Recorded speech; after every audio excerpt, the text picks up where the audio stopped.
nagpapasalamat sa mga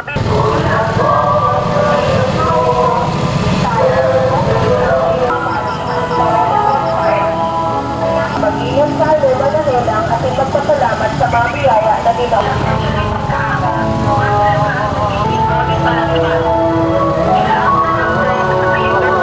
Bintana o gate ang sa inyong